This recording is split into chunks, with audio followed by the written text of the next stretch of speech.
Loud. Nope, it's just recording. Good.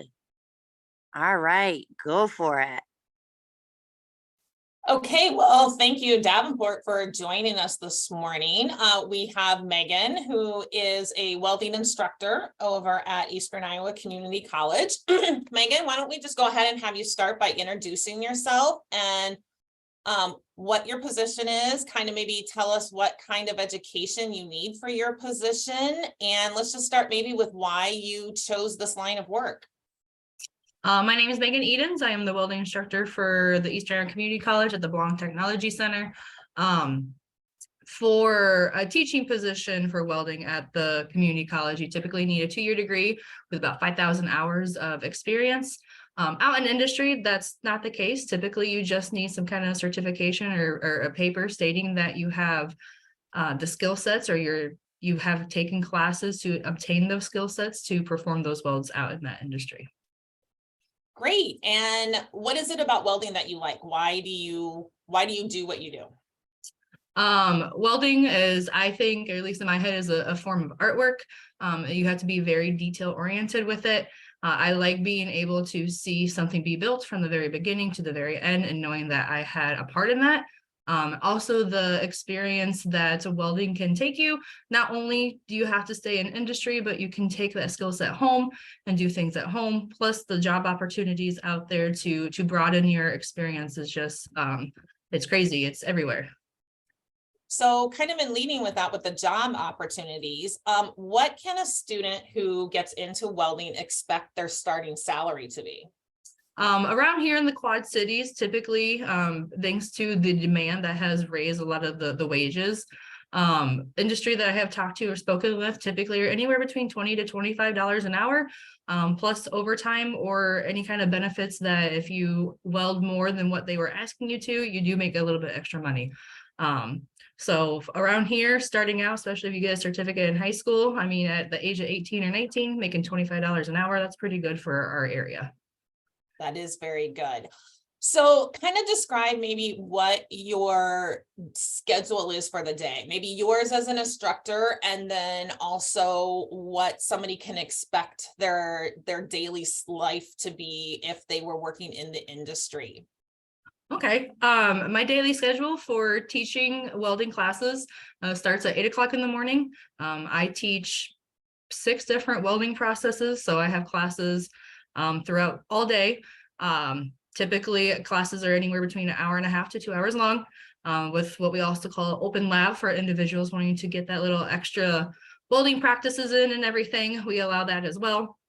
For out in industry, depending on what shift you're on, but typically as soon as you clock in, it's time to go, it's time to work, and you're going to continue to work until you're done for the day.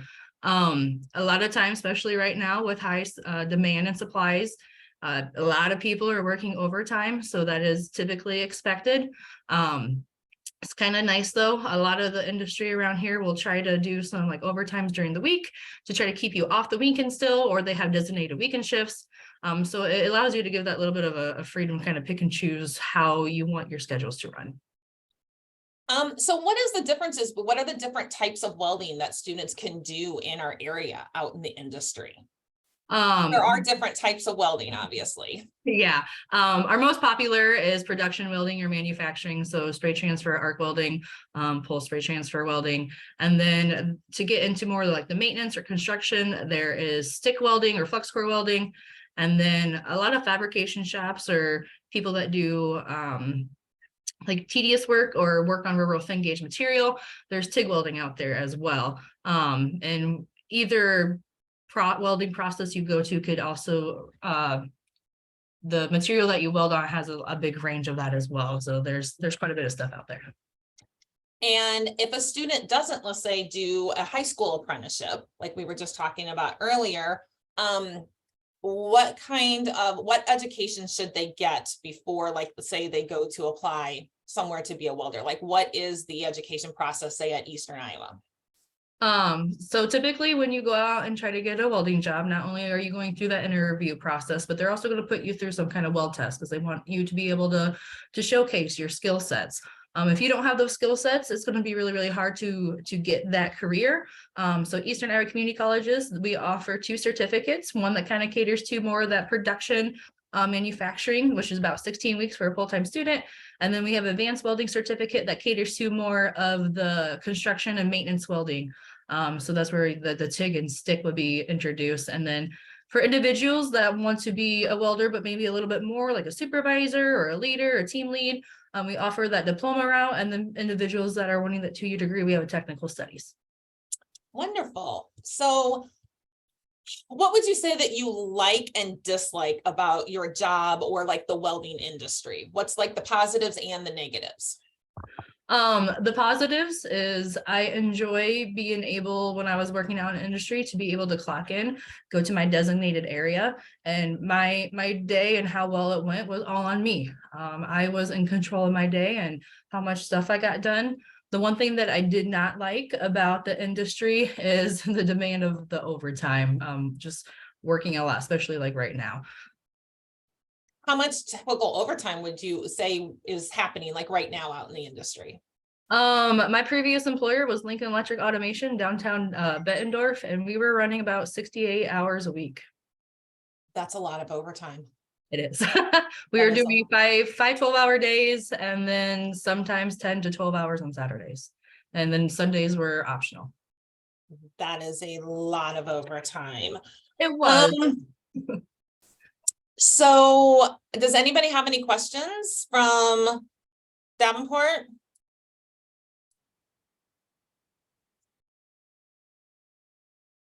No? Erica, you still on? Do you have anything you wanted to add?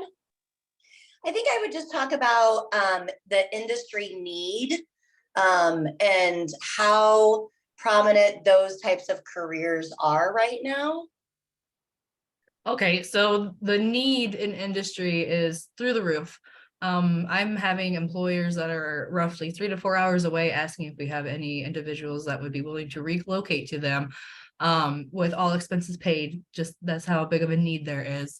The nice thing is if you are an individual that has those real good soft skill sets, so, showing to work on time, be able to stay on track, not having to be babysat very often. Typically, your opportunities within that company to grow and expand grow big time. I started out with my 2-year degree being hands-on welding. After about 5 years, I moved into the automation and robotics, still with just that 2-year degree. And just because I was able to be willing to just continue to learn, my job opportunities just continue to grow. And obviously, you are a female in this world of welding. And so can you talk a little bit about that and how, is there, what I've always heard is actually women tend to be better welders because of the size of their hands. I don't know if that's a true statement or not, but can you talk a little bit about how, the stigma is that this is a man's type of position, and obviously you are a female and you are running that department. Can you talk a little bit about that? Yeah, so I would say maybe 15 years ago, the stigma of a female walking into a male dominant field, it was very, very challenging. In my case, in my experience in the 12 years that I've been in this industry, thankfully, it's been a very smooth and nice process. As long as you can showcase yourself and prove that you can do the job that everyone else is doing, they don't care if you're male, female, or whatever you choose to be. As long as you can perform that job. One thing that is nice that there are studies out there that showcase that women are a little bit better welders than male. And it's just because typically we have more, we pay attention to more details, which when it comes to welding in an art, or consider welding like sewing, it's very detail oriented. So just being able to see what's going on and how to adjust yourself as you are welding. Are you seeing more females go into your program? Yes, actually, thankfully. Definitely, I think it's going to be a lot more moving forward. It's going to be a lot more showcase to the females and just showcasing that you can do it as well. Anybody can do this. So I'm hoping that the female group continues to grow. Well, and I love that you mentioned the artistic ability. So obviously welding is a very artistic job. Do they need to have any special skills with being artistic, or is that something that you learn on the job? It's definitely something that can be learned on the job. It is a little bit more of a struggle for those individuals that maybe don't have that artistic skill set already, but it's definitely trainable if you're willing to slow down and pay attention and just start seeing what's around you. And it can be taught for sure. And what if I like welding, but I'm not sure this is really what I want to do forever? Can it lead to other potential positions? Yeah, absolutely. I have a lot of students that will start out in welding, and then even move to CNC. They're both of them are trade jobs and opportunities, and they work very well and hand in hand. With my experience, I started out with welding and I just wanted to continue my growth. So I got into the automation side of robotic programming and learning how to program them. So I was a little bit more on the technical side after that. But there's a lot out there that you can grow with. There's also jobs out there for maybe if you're not the greatest welder, but you do enjoy being in that kind of atmosphere. There are certified welding inspectors out there. So maybe if you don't create the best weld, but you can still go out there, inspect them and make sure they're up to codes. And then the American Welding Society, if you log on to their website, they give lots and lots of lists of different kind of job opportunities out there with just a welding skill set. Well, as we're starting to end, what is one thing that if I'm a student and I'm interested in this field, what would you say is my next step? If you are interested in the field, whether you're a high school student, I would say get in touch with your trade teacher or your welding instructor. If you're a student that is graduated and wanting to start your career after you're out of high school, I would reach out to your local community college and see what their welding program is and go tour it.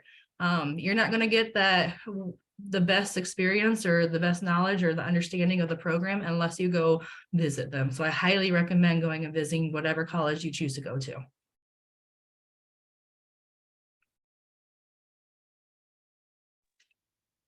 Perfect. Becky? I don't think if we don't have any more questions, does Davenport have any questions?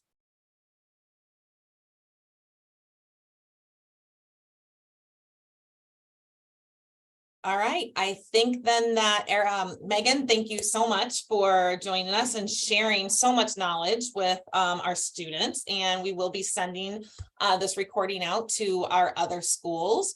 Erica, if you don't have anything else, then I think we're good. Thank you so much, Megan, for your time. And thank you, Central, for being on this call today. Thank you. Thanks, everybody. Enjoy your Friday. Thanks. Bye. Bye.